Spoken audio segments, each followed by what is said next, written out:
Every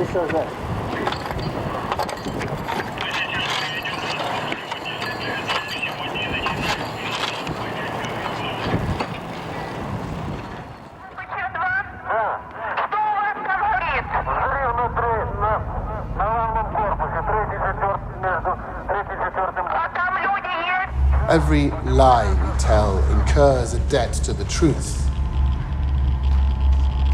Sooner or later, that debt is paid. The central theme of HBO's dramatic miniseries Chernobyl revolves around how lies can lead to disaster. How the way we craft stories about what really happened can cause harm. This, however, presents an ironic challenge when creating a dramatization of real events.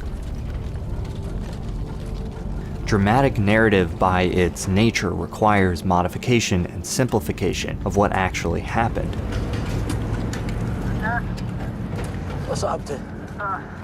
So how do you tell a story like this in a way that isn't hypocritical? A step the series takes to avoid hypocrisy is the creator's attention to visual detail.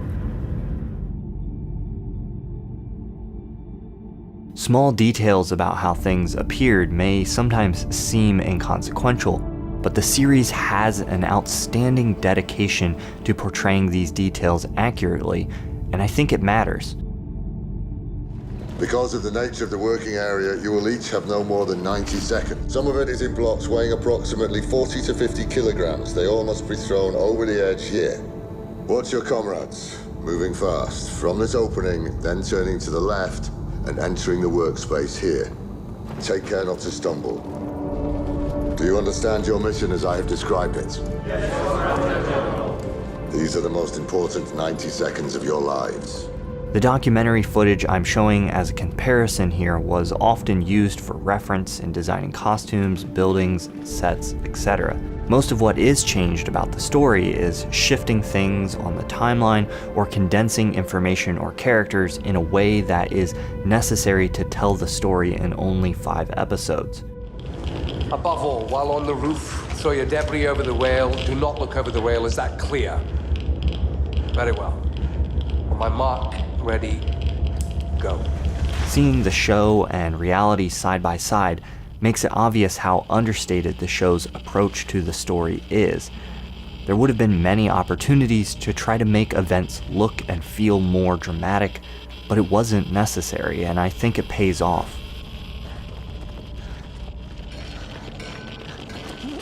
The significance of getting visual details like this right is that each moment of the show is true to the experience of those who were there, even when those moments might be shifted in time or context for the sake of the narrative. One of the atomic reactors at the Chernobly atomic power plant in the city of Kiev.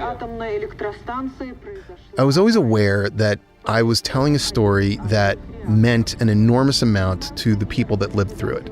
There are people alive today, thousands, tens of thousands of people alive today, who have lost people they love because of Chernobyl, whose lives have been shortened because of Chernobyl. There are a lot of people walking around without a thyroid because of Chernobyl. And it was important for me to tell that story accurately. Our production designer, Luke Hull, worked very closely with our costume designer, Odile Dix-Moreau. We just became obsessed with showing things as they were. Most docudramas leave it to the viewer to figure out what events and characters were changed. HBO's Chernobyl, interestingly, gives you the tools to learn these things. The companion podcast covers much of what was modified and why.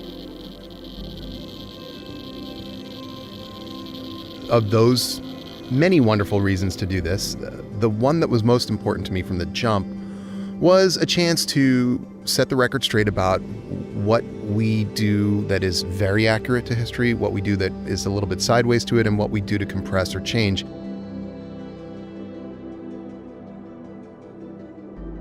It's an interesting acknowledgement by the creators of the show of the way the meta-discussion and experience of watching a show about true events is important to the story. And being transparent and talking about these things and the process of adapting reality to narrative is commendable. It sets an interesting new standard for films and TV of this genre.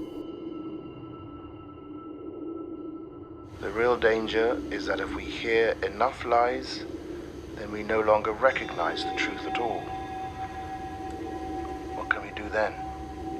What else is left but to abandon even the hope of truth and content ourselves instead with stories?